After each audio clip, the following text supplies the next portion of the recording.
Hi guys, hi everyone, welcome back to my channel. This is Punya here and I am welcoming you to my YouTube channel, that is PM Biology, and we are going to start about the third part of it, but we need to go for the last briefing what we have read. So last class we have talked about the stamen, microsporogenesis and pollen grain. So in details we have talked about it, so you can see at the right hand corner of the YouTube screen it's given on the iCard. You can click on it and you can get all the videos prior to this part. Go. So today's topic is the pistil, megasporogenesis and embryo sac. So we will be first talking about pistil. Pistil is the pistil, or it's called carpel. So we are going to talk about in details about the structure of it. The pistil and carpel is called female reproductive unit. It's called female reproductive unit. Pistil is otherwise known as carpel. If a plant is having only one carpel, then it is called monocarpellary. If a flower is having or plant is having more than one or two, we can say, or three or four carpels, then it is called multicarpellary. If one carpel is there, it's monocarpellary. If 2, 3, 4 are there, then it is multicarpellary. Next, two terms are also associated with this carpel, so we need to know it. What is it? It's syncarpus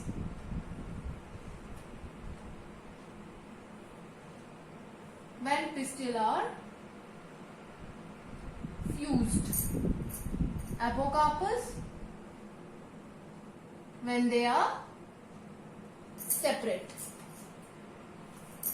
So now heading towards the structure of it, we will first move to the structure of the female reproductive unit, that is pistil. So here comes the structure of pistil. It's here the book diagram which is given, I have taken that from the NCERT only. It's hibiscus pistil we have taken. This base like structure is your thalamus, on which the whole structure of pistil or carpel is placed. So this is your thalamus, and the basal swollen portion is your ovary. Inside the ovary, a question mark opposite to it is there, it's your ovule. Then this stick-like structures which are there, that is the stigma. A long, thin, tender-like structure is there, that is style. So the four parts are there for it: style, stigma, ovary, ovule. So the main parts of a pistil are stigma, style, ovary, ovule. Now, main function of stigma. Stigma is very sticky in nature. So it accepts your pollen grains. What does it do? It is so sticky that it accepts the pollen grains. Once it accepts the pollen grains, now this is the style, the long, thin, tender-like structure. So these pollen grains are transferred through this long tube-like channel, that is style, to the ovary. This portion is your ovary. So only for transfer purpose this style is present in it. Next, this swollen basal portion is called as ovary, and now the ovary has reached the site where actual reproduction needs to take place. This ovary will develop into your fruit. Ovule will develop into seeds. Now when we are talking about this ovary consisting of ovule, why we need to go for the structure of ovule? Because this structure of ovule will be giving us the next heading, that is megasporogenesis, which we want. We want one megasporangium. Why we want this megasporangium? So that we can go for in detail structure of it. What is the megasporangium? How we got for it? And then we can go for certain divisions, and then we will be getting the female gametophyte, developed female gametophyte, that is your embryo sac. So this was the basic of the topic today, that is the pistil structure. We have gone for. Next we can head towards the ovule.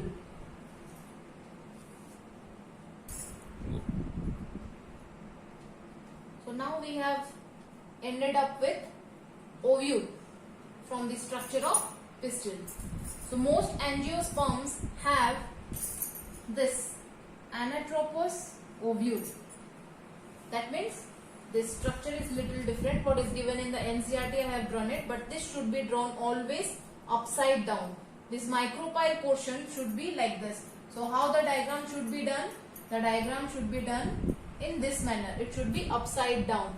Upside down, how we will know? The micropyle always will be heading towards the earth, and the chalazial end will always would be at the top. That would be your upside down. Okay.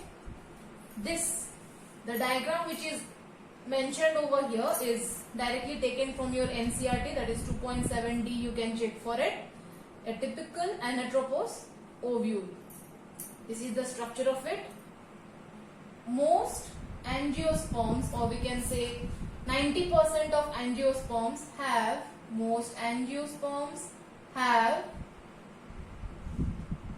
what?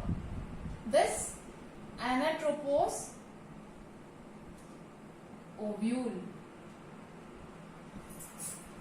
Let's go to know the whole structure of it. Okay. So first word which is mentioned over here is hilum.